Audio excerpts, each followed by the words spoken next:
Well, good morning, everyone, or good afternoon, if the case may be, if you're on the East Coast. I just want to welcome everybody to today's webinar, Employee Feedback Time, Say Goodbye to the Annual Review. This is a special webinar with FMI and Dexter and Cheney. I am Andy Holtman with Dexter and Cheney, and in just a few moments, I'll turn things over to my colleague here, Ed Palpunt of FMI. But as folks are kind of still trickling in here to the webinar this morning, I just want to take a few seconds and go over just a few housekeeping tips. If this is your first time using the GoToMeeting/GoToWebinar control panel, you might notice there's a little navigation bar on your right-hand side of the screen. This is how you interact with us during the webinar today.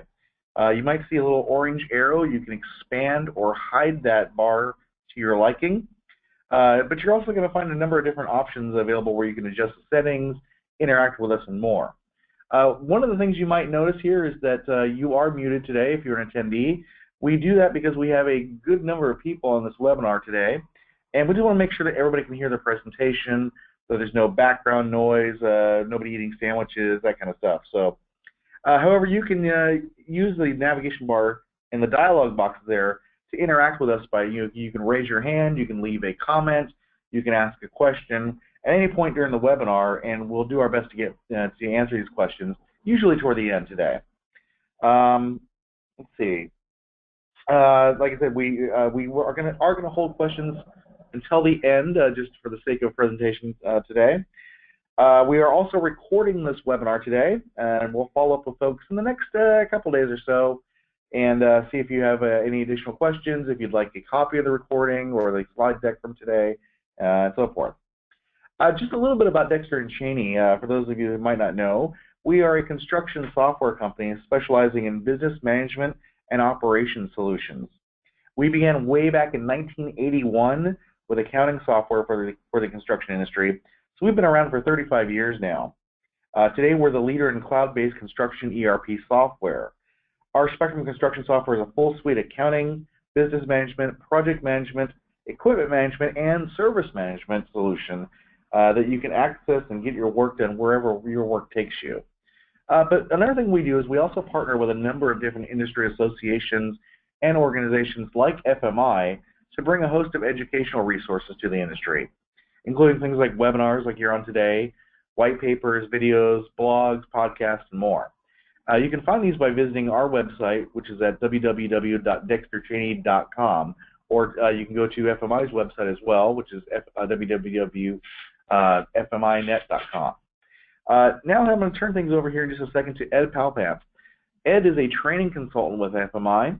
He has an extensive background in training and communications and has helped numerous clients over the years improve their own communication and leadership options and programs. Today, Ed's going to share with us some of the best practices in providing quality feedback to employees to keep them engaged, creating a culture of positive feedback throughout the organization. So, Ed, with that, I will shut up now and let you take the reins over here, sir. Great, thanks, Andy. It is great to be with everyone today. I enjoy talking about this subject a lot. I travel around the country talking to groups all about the changes in the generations that we're facing in this industry and the effects of that, and this is certainly a huge part of it. I want to start by just asking you to think about what you would feel, or maybe your organization, how they would react if I came up to you and I said, can I give you some feedback? I ask this question all over the country, and people always respond the same. Well, what have I done? Something obviously is not right. If you're asking me if you can give me feedback, then there must be a problem that you're wanting to talk to me about. That's part of the cultural shift that I think really needs to change in our industry and in our companies and even in our individual teams. And we don't need to change the whole company to change our teams. I was with a group of guys in the Midwest this past week, in fact, and they were hardcore field guys. Sometimes we think that they don't want anything to do with this kind of subject, and we had a pretty good diverse spread of ages, and as we started to talk about this idea of feedback, you could see some of the older guys, my age, quite frankly, who were not used to this idea of feedback. Feedback to us was, you messed this up, or go do this. That's the kind of feedback we were used to growing up. The younger guys in the room, as we began to talk about this, you could just see them saying, yeah, this is what I've been asking for. This is what I've been looking for. Hopefully, as we go through this material, you'll see that it can really be a very effective tool for many things in your organization, and you are going to see the need for this more and more, especially with the millennial culture. We talked about in the preview of this the idea of no more annual reviews, and I really think that is an idea that is past. If your plan is to get together with your employee once a year and tell them how they're doing, well, that might be fine on a grand scale. It is certainly not going to accomplish the kind of things that we think regular feedback accomplishes. I am convinced, as I've talked to and taught many groups across the country, that this kind of feedback creates better employees, it creates better teams, and ultimately it makes us more productive because there's a faster response, a faster change, and a quick behavioral shift to what was needed rather than waiting to the end of the year and doling out what someone did well or someone did not do well, either way. So this is a very important idea to get, and we're going to talk about changing the culture. Start with whatever you can start with, whether that's the culture of your team, the team you lead, the team you're a part of, or if you're a leader in your company, changing the culture of the company. I will encourage you to write down questions as we go through this. You don't have the opportunity to jump in and ask questions of me as we go along. So as we go through stuff, there might be pieces in here you go, wow, I don't think I could ever do that. Or how would that look in the field? Or what does that look like between a PM and a super? Whatever question comes to mind, just write it down. You have the opportunity to type it in, and Andy will get it there. But we'll have plenty of time at the end if you want to try to make this more practical for you. I know everyone's situation is different. We want to speak to the differences that you face and some of the struggles that you face. I would really like to hear some of the things that you think are barriers to you creating a culture of feedback in your company, and let's see if we can talk through those. That's the most fun part of this webinar. So type those in, send them to Andy, write them down, however you want to do that, and we will get to them at the very end. Let's start by talking about what good feedback really is. A lot of people, again, when they think of feedback, they think, oh, I've done something wrong. If I even bring up the subject with you, or if you hear it brought up by your boss, you're going to immediately think on the negative. So I want to outline what we are talking about when we're talking about good feedback. Number one, it's descriptive. It is not saying, hey, good job. That was a great job you did this week. That's nice to hear, don't get me wrong. But good feedback is much more descriptive. It's telling people why it was a good job. Thank you for putting in a little extra time here to get this thing done before the weekend. Thank you for coming up with a great solution when we didn't have one. Whatever it is, it's just got to be more than the placid good job, which everyone tends to say, and it's nice to show appreciation, but it is more helpful. It is going to be more developmental if you give a more descriptive aspect to that feedback. It also has to be meaningful, and I would add to this purposeful. It's got to be connected to the job. It's got to be connected to the individual. It's got to have some deeper meaning than just, hey, I want you to fix something. And you'll hear me talk about positive and corrective feedback. It's just got to be more than when someone screws up. There's a bigger purpose to this than just fixing what someone did or catching someone doing something poorly. So when you say, thanks for putting in that extra time before the weekend, connect it to the bigger purpose. Why did that make an impact? And we'll talk about those steps in a little bit. It does have to be timely. There's a time to give feedback. There's a time not to give feedback. One of the things that is critical in this point here is to say the closer you are to the situation to which you're giving feedback, the more impact it will have on that individual, positive or constructive. Either way, it will be better if you give them feedback close to that moment. That's why an annual review just doesn't make sense anymore. When you start talking in an annual review about something that happened 10 months ago, first of all, there's people brains like mine that can't even remember 10 months ago.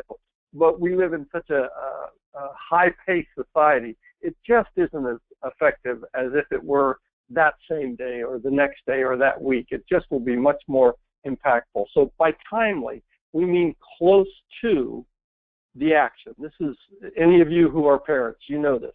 When you're disciplining kids, for instance, or when you're praising kids, you catch it close. And then in our society, adults are the same way. We want to be close to the situation that we're giving him some feedback to. And then finally, honest. I'll come back to this at the very end. For some of us, it's easy to be honest about the good things and not so easy about the bad things. For others, it's the opposite, actually. We do fine at yelling at someone for screwing up, but for catching them at doing something well, that's a much harder thing to do. It really is defined by your personality, by your upbringing, even by the area of the country you're in. And recognizing which is harder is important for you, but being honest. So when we talk about positive feedback, some of you feel like that's just, throwing sugar on something. That's not what I'm talking about. I want it to be honest. It should be authentic and genuine when you speak to people, no matter what the situation is. What it is not is threatening. It is not judgmental. It's not an opportunity for you to catch someone doing wrong. It's not an opportunity for you to put someone on notice. That's not good feedback. There are times when you have to do those things, but that's not what we're talking about when we're talking about good feedback. Good feedback is going to be constructive. It's going to be developmental. The purpose of it will be the growth of the individual, not to throw judgment on someone or to threaten them. And it's not one way. This is an important point. I don't want you to miss this, especially if you are a leader in your company or a leader of your team. Listen well. This will not go well if you are just giving feedback. You must be willing to receive it. And we're going to talk about the importance of you setting a culture of feedback and you going out and asking for feedback. That's what I mean when I say it's not one way. It's got to be you receiving feedback, you open to feedback, you asking for feedback, as well as giving feedback. Note there at the bottom, ask for permission. That's just a thing that we want to set up in the front. When you're going to give feedback to someone, ask for permission, because there are times when it's not appropriate. It's just simply saying, hey, can I give you some feedback? Again, the first time you do that, they're going to be, uh-oh, what did I do? So keep that in mind. That may not be the best time to give them corrective feedback. But asking for permission allows someone to say back to you, right now, my head's just not in the game. Now is not the time. It's been a terrible day, or I've got to get home to my kid, or I've got this pressing thing that needs to be done right now. It gives them permission to push that off, not to not accept it, but it does give them the permission to say, hey, another time would be better. And sometimes that's the best for you, because your purpose, again, is for them to learn and for them to grow and for them to be motivated, all those things. So having the right time and asking for permission allows them to choose that time when that's going to work. I'm going to offer two different kinds of feedback here. One is just a very quick statement. One of the things we hear all across the country is, well, we just don't have time to do this. That's why we do an annual review, because we just sit down once a year. The rest of the time, look, we're in construction. Our heads are down. We're working on whatever it is that we're putting together. We've got our are eyes on the project. We don't have time to be giving regular feedback to these young kids, is what I generally hear, because they're the ones that want it the most.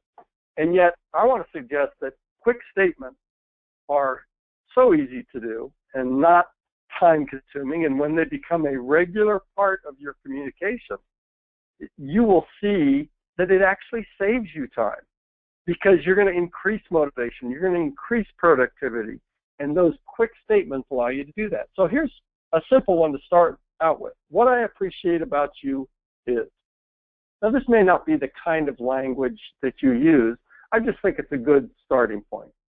It's saying, here's what I see about you that is good. I want you to know I'm recognizing these good things. It's funny how this is difficult for so many people.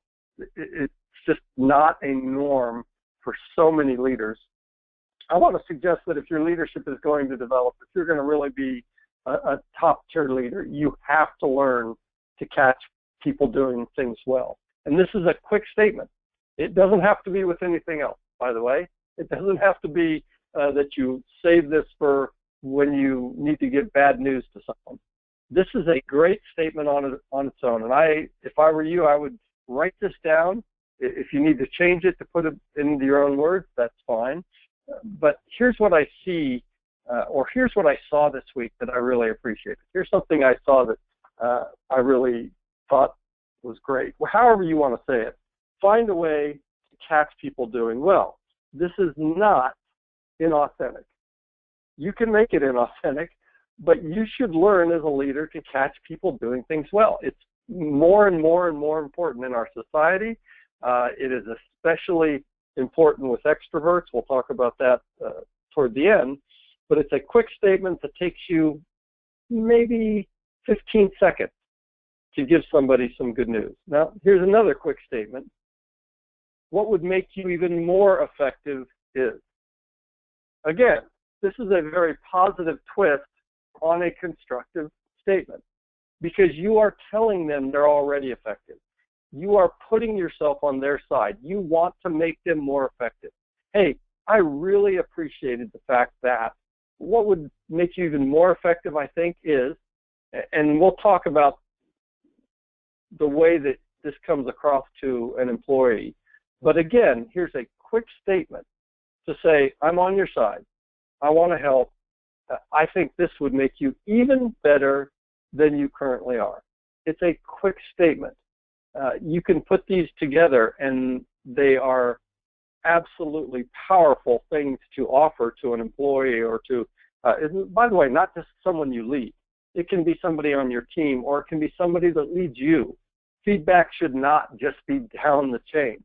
It should be 360 around you.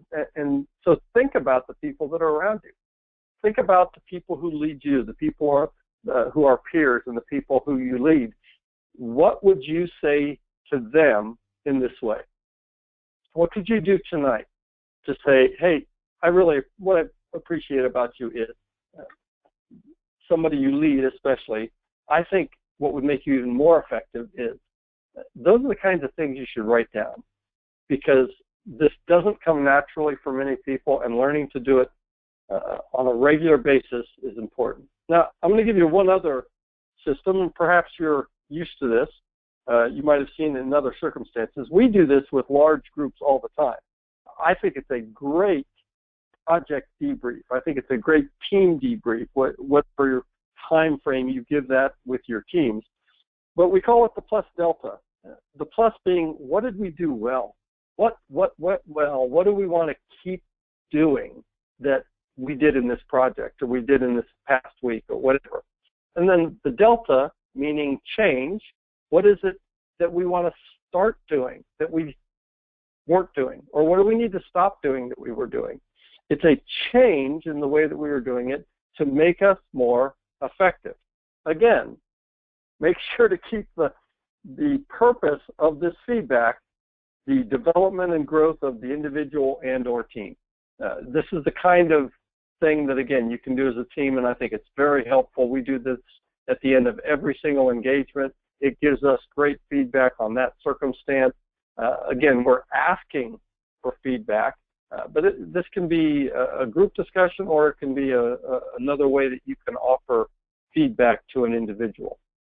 Let me give you some characteristics. Just if you're taking notes, I would just jot these down. These are things that you need to consider as you're trying to give feedback.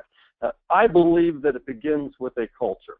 You, as a leader, or you as an individual, it really doesn't matter where, you have to set the tone for what we mean by feedback. If you're going to give effective feedback, you've got to create a culture around you, in your team, with your peers, however you define that, that will set a tone of openness and of assistance, of development. It begins with a culture of feedback, and we'll talk about how to do that at the very last piece. It should have neutral or positive emotion. I don't think there's any real room for anger or sadness in giving people feedback. If it's positive feedback, show it. You need to have that in those words. And if it's constructive, if it's what you're saying is going to make them even better, well, that can be a positive emotion. At the very least, if you're frustrated, just keep your emotion neutral. I don't think it helps you at all to convey the things you need to convey to show negative emotion. No sweeping statements. And by that, I mean never say never or never say always. It's just rarely, if ever, true. Sometimes we get frustrated. Sometimes we get angry, and I get that. I understand that. I've led plenty of teams myself and plenty of people, and that temptation to say, you always do this, or you never take care of, whatever it is. It doesn't help. Again, it's not descriptive. It's not specific. You need to point to more specific things. Sweeping statements get you nowhere, especially when you're trying to set a culture of feedback. The proper venue and time, we've already spoken to a little bit, but venue being, a lot of guys, especially when I talk to them in the field, they'll say, yeah, so I tried to do that out in the field every once with my guys, and yet I know that, especially road crews or if you're in a building and there's all kinds of noise being made by machinery and hammers and everything else, the person can't even hear you. They're not sure what you said. It's just not the proper venue.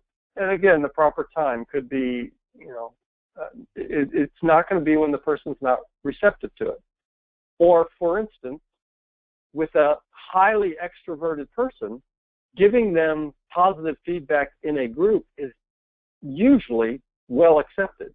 But if you do that same exact thing to an introvert, it can really put them off. So this gets back to recognizing people's differences and understanding what is the proper venue and time for them. It should be two-way communication.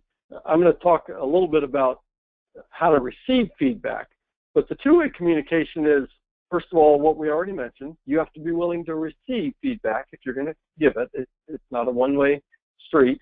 And there should be some response. We'll talk about that response in a minute. Be careful to watch your nonverbals. Again, when you are conveying anything, any kind of communication, we know that 65 to 75% of the message that is conveyed on your face. It's conveyed with your body, with your hands. It's just not the words that you're speaking. Those words are so important. It's critical that your facial expressions and your posture, everything match what you're saying. Because if you're saying one thing and doing another, they're going to pay attention to what you're doing. If you're not really paying attention to them as you say the words, for instance, they're not going to think the words matter. They're going to think it's a hassle to you. They're not going to think you're really concerned about them. Little things like that. If you're checking your phone while you're trying to get feedback, those are all nonverbal. If you're got a really grumpy face and they're going to think you're mad, even sometimes when you aren't mad. So just be careful to watch the nonverbals. That's not, of course, just for feedback. That's for every single bit of communication that you do. But it is a big player in giving feedback. The good feedback coaches. So if you are unfamiliar with coaching, it is not command and control type of leadership. It is a type of leadership that uses questions and leads people to find their own path. It is a way of leading people without demand. I think good feedback really takes this into account. You are wanting to help that individual. Whether it's positive or constructive feedback, the point is still to help them. The point is to bring behavioral change.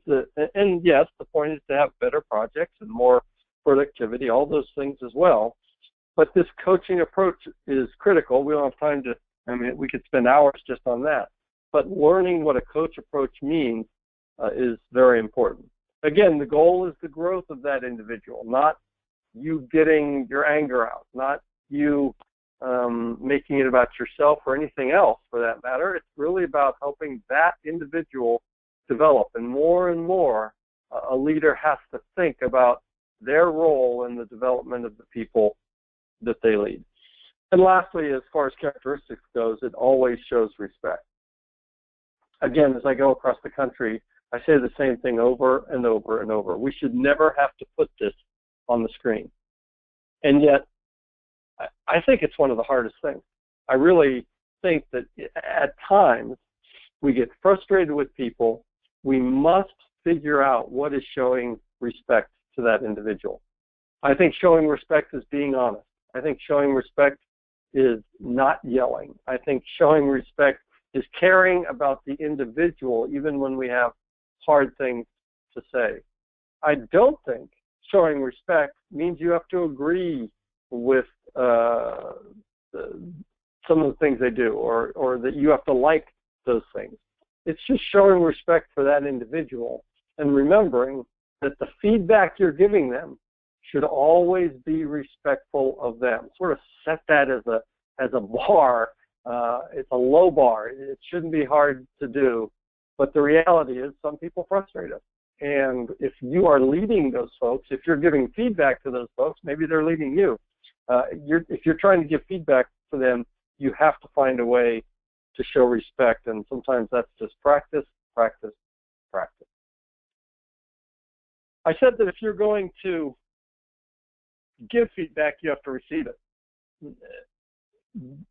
You have to learn to receive feedback, and you will find yourself having to train those you lead on how to receive feedback, because this is just not a common thing, because you are trying to create a culture of feedback rather than just, a one-off type of situation.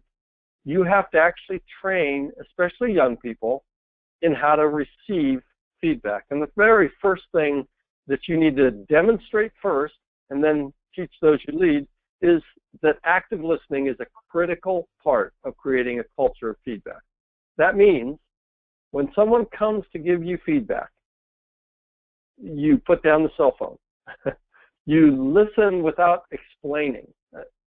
Obviously, if it's corrective feedback, if someone says it even nicely, I think you would be more effective if you would stay off your phone more or whatever it is. I think you would be more effective if you would get out of the trailer and go to the field to meet these guys. I think you would be more effective if you would go meet with an owner face-to-face, whatever it is. Our natural inclination is to explain or defend that feedback. That's normal humanity, which is why we as leaders have to demonstrate this is not going to create a culture of feedback if that's where we go. For some of us, it's harder than others, recognizing that. We don't want to deny anything. We don't want to defend it. We don't want to explain it. And we want to actively listen, give our eyes to that person, put the phone down, face them, give them our full attention when someone comes up to us and says, hey, can I offer you some feedback? You as a leader will set the tone here, and you need to be able to say to them, just like I just did with you, I want you to have that same kind of posture when I give you feedback. Now, secondly, it's a great thing to learn to say thank you. There really doesn't need to be much more. When someone offers you feedback, you just say, thank you for that feedback. I appreciate it. It doesn't need to be anything more. What I'm not saying at all is that you have to agree with someone's feedback. Don't ever teach someone that they have to agree with all feedback, especially a millennial. Folks, those days of the boss being the one and only truth source for an employee are gone. Every employee knows they can go 10 different places and get 10 different impressions. I've learned to say to people, check with some other people on this. But when you're receiving feedback, just say thank you. You don't have to say I agree, I disagree, anything else. Just say, hey, thanks for the feedback. Because if you want to create a culture, if you want this to happen more, and I promise you it will make for better employees, better teams, and better productivity, then you have to stop the natural inclination to engage in some kind of debate, particularly about constructive feedback. So it's easy to do when someone says, hey, I really appreciate you putting in a little extra effort on that. Well, that's easy to say thank you. It's a great place to practice it. It's a great way, a reason to start with positive feedback with people so they can get in the habit of just saying thank you. But learn to say thank you for all feedback as well. And then finally, ask for more. Especially if you are a leader or a culture setter in your company or your team, go out and ask for feedback. The folks at FMI are great at this. They will come to you and say, hey, give me some feedback on. You as a leader, you should be doing this. You could go out and say, give me some feedback on how I did this. Of the people who lead you, but especially of the people that you lead. You want the people you lead to see that you're open to feedback. So ask them for more, but also teach them, hey, look, ask for more. And by the way, this doesn't mean just ask for more from that individual. Again, going back to that idea that truth is a broader source now. We can get 10 different impressions from 10 different people. I think it's very helpful to say to someone, let's say you're giving some feedback to an employee. I found it helpful to say, this is my take on it. I think it would be a great idea for you to go ask for some more feedback from some other people on the same exact idea. If you get differing feedback, let's have a conversation about that. Let's continue this conversation. If you hear the same feedback over and over, that could be instructive to you as well. There's no downside of getting more feedback. So teach folks to ask for more. I've mentioned several times that who you give feedback to matters. This, again, is not just about feedback. This is about communication. I teach 4 different courses in communication, and I begin the way you communicate to an individual should be in their style, not yours. When you're giving feedback, you have to consider the person you're giving feedback to rather than just do it the way you do it. I'm a more extroverted and dominant person. I like it in a certain way, but it's different for different people. So let's say you're giving feedback to a high dominant person, and if you don't recognize these 4 words I have on the screen, those are basically the 4 quadrants that almost all personality tests or assessments look at. And people tend to rise up in one quadrant more than the other.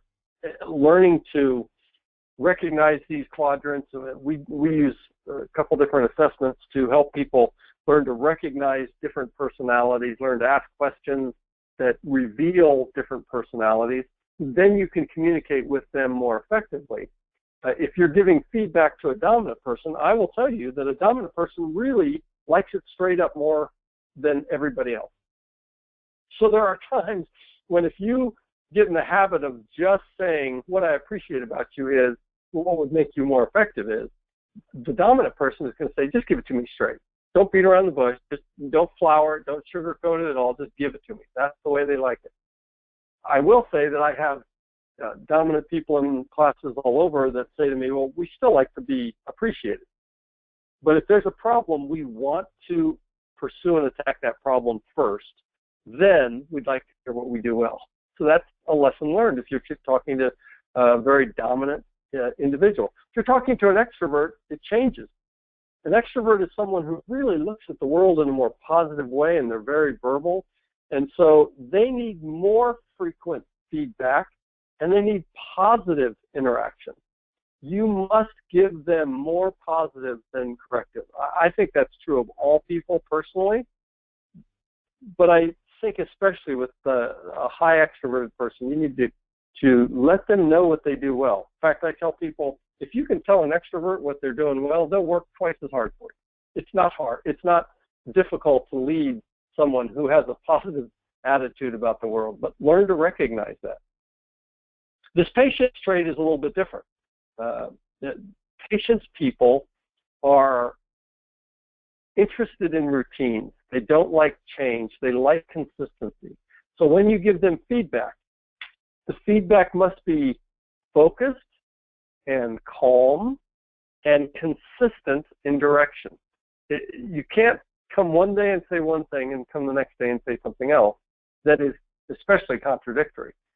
Where other people actually will try to figure that out, a high patience person will go, that makes no sense.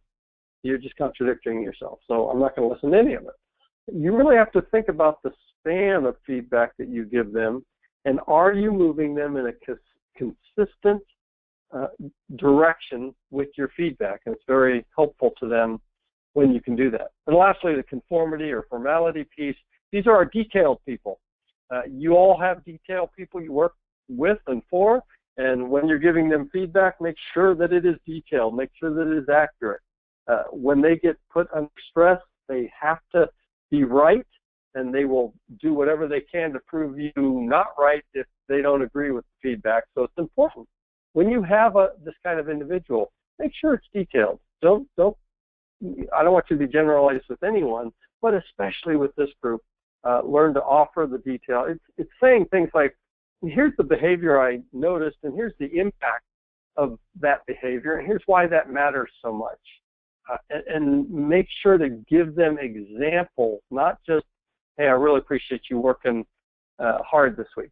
Go further and saying, give them detailed examples that are accurate. Again, the important piece is that you recognize that people are different, and you must communicate with them in the way that will reach through their filters and make sense to them.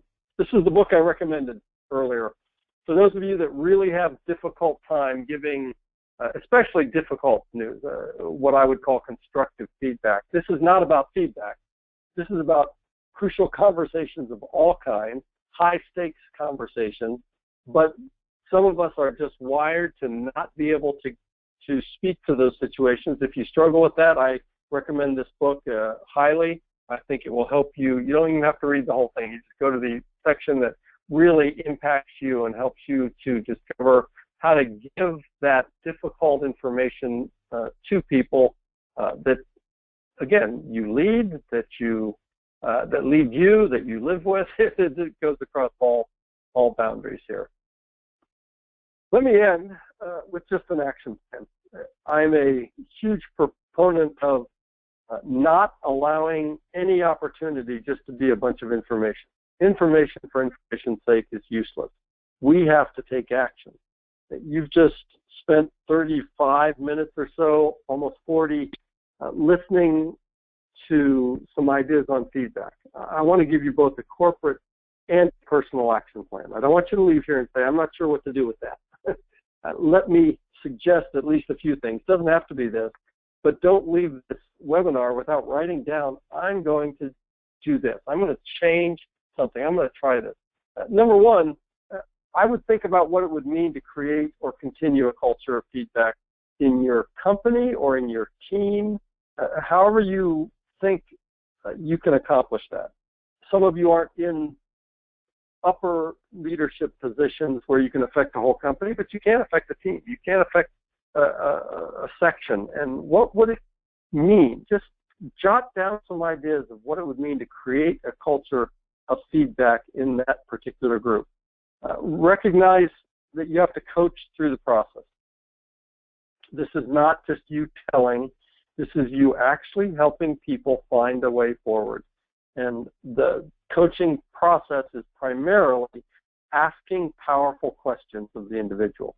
You can give feedback that is relevant and pertinent, and then asking powerful questions to help them to figure out the next steps of that process. And thirdly, be patient. On a corporate level, with your team or with your company, recognize that cultures don't just change overnight. When you first start giving feedback, people are going to go, "What's up with you? What is this about? This doesn't make sense," especially if it's not something that's normal for your team or your company.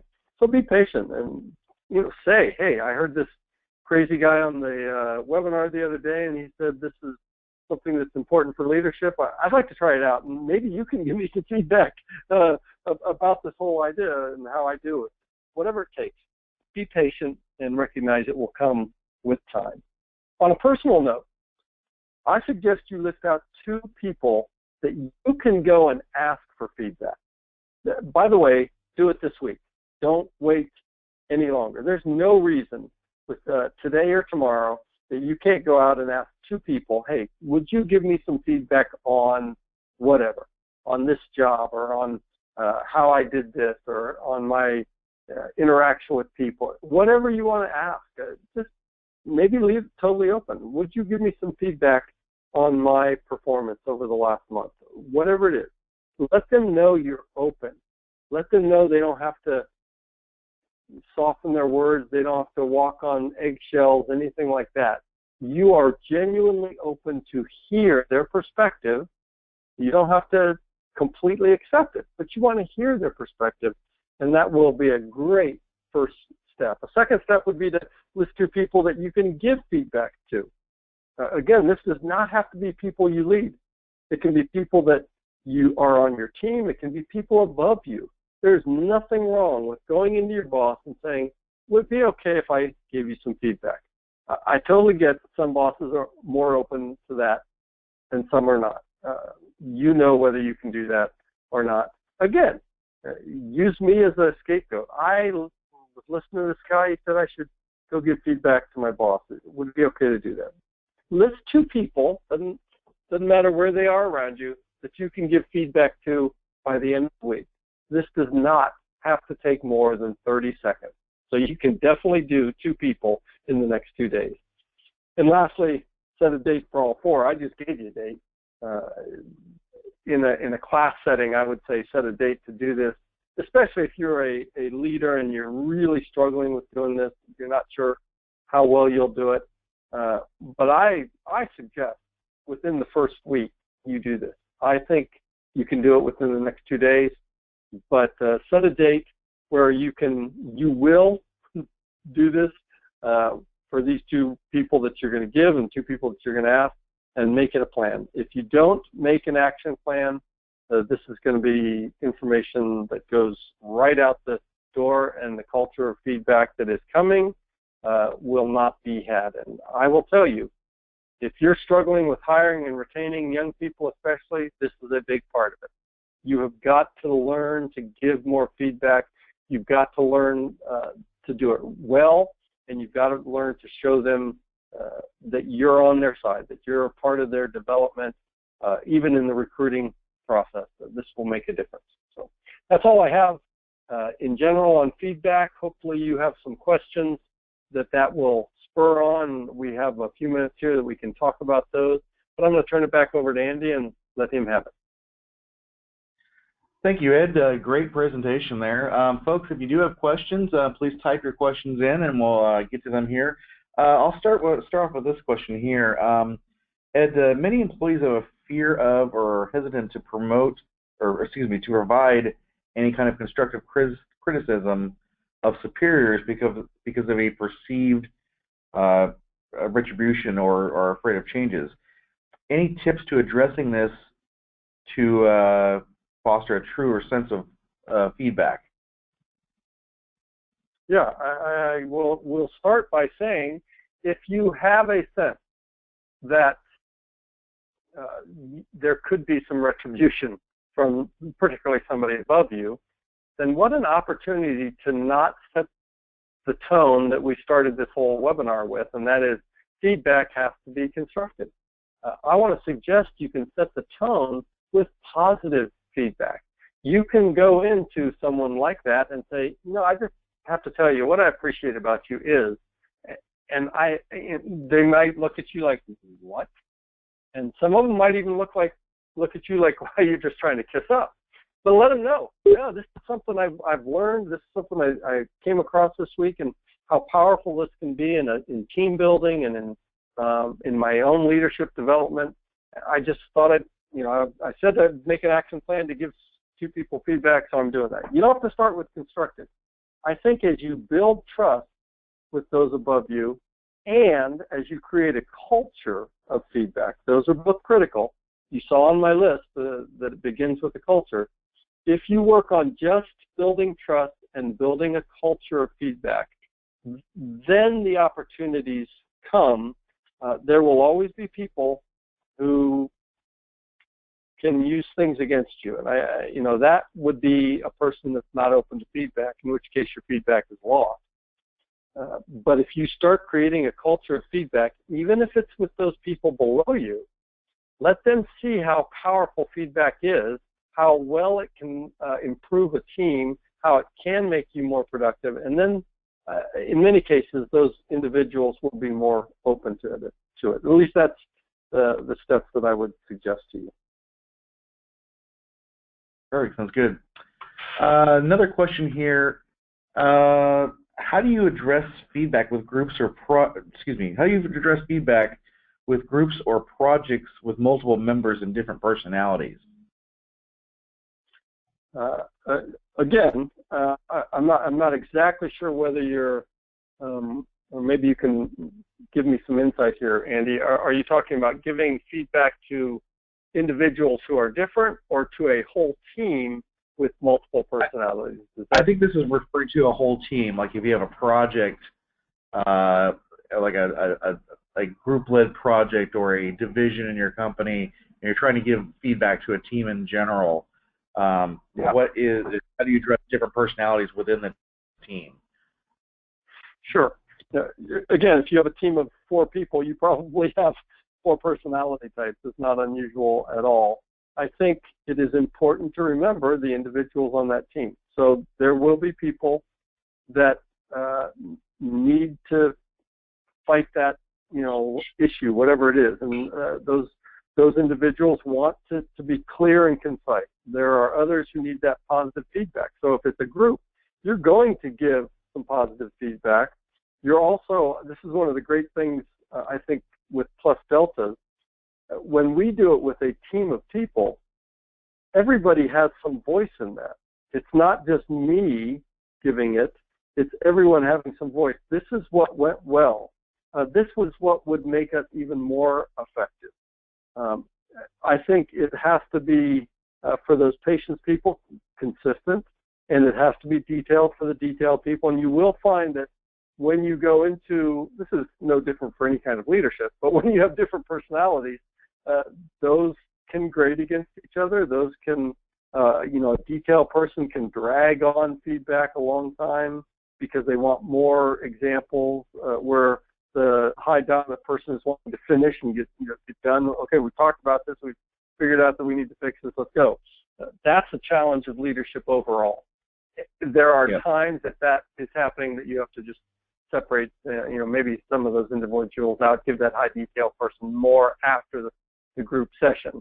But I do think it's very effective to have all of them involved in it. Certainly. That actually spurred another question I have, but I'll come back to that one later. I want to get to this question here. How do you balance the consistent feedback model with the formal model of reviewing performance to inform promotion and salary raise decisions? So balancing that with a kind of traditional annual review model. Yeah.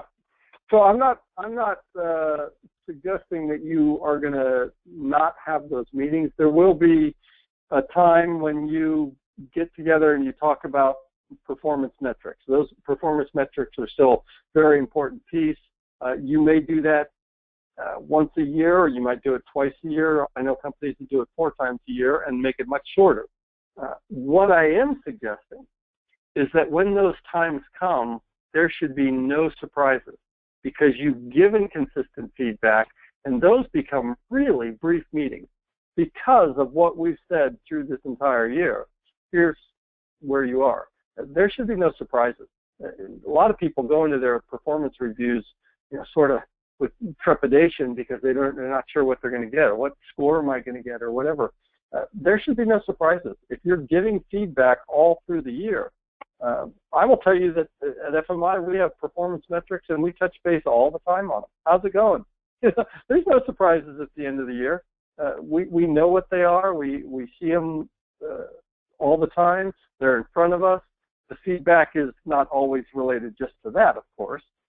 Feedback is in all areas, but those other things that connect to salary increases, that kind of thing, performance metrics, those just become an end cap to all of this feedback. It shouldn't be any new information, I don't think.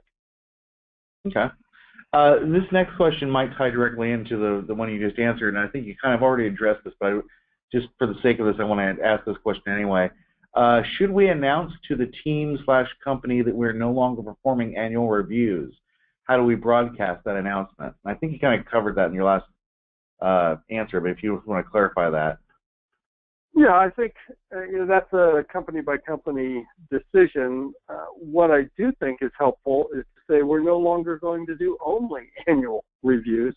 We want to create a new culture here, and we will have a time whenever your year wraps up. It's different for every company.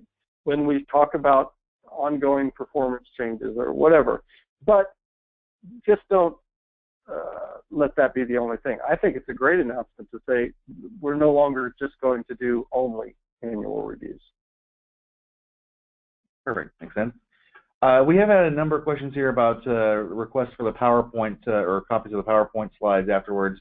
To those folks, yes, we will follow up and provide those to you within the next couple of days or so, since we get everything rendered. Another question here: what's an efficient way to document feedback? Again, you can, depending on the level of the feedback, I know companies that document it with a follow-up email, but the level of feedback I'm talking about often is just a statement in the field, and it relates more to leadership skill than it does typical HR documentation. If you feel a need to document it, boy, I know one guy that does it in his calendar. He literally writes down, told John this on his calendar. So he has a record of that feedback. I know other people that do it, and there's all kinds of systems that you can keep feedback in. I just am more concerned that as you create that culture, you worry about how you're leading and developing people more so than documenting everything. Document the big things. I get it. You want to be able to look back at it, and especially when it relates to performance metrics. You want to say that we have talked about this throughout the year. There's no new surprises. You're going to document that kind of thing. But even if it's sending a follow-up email, or if it works better for you to document things, give feedback in that way if it's helpful to the individual receiving it. Sure, it makes sense. I want to loop back around to the question that I kind of put off for a little bit. You touched on this in one of your previous answers to a question, but I kind of want to expand on this a little bit more. If you have an employee that consistently seeks feedback, and I'm talking about somebody that wants feedback for nearly every task that he or she might perform, how do you handle that or address that, or maybe temper the expectations of consistent feedback if it becomes a burden? Yeah, we are hearing this more and more. I meet with company, especially senior leaders, and I'm hearing this more and more.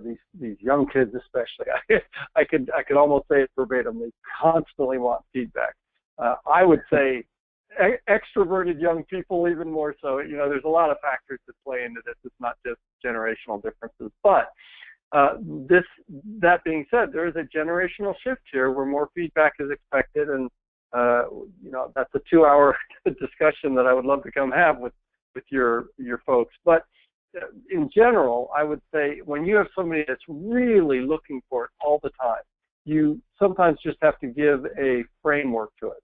Let's sit down at the end of the week before you leave on Friday, and I'll give you feedback for the week, rather than I'm going to do this every day.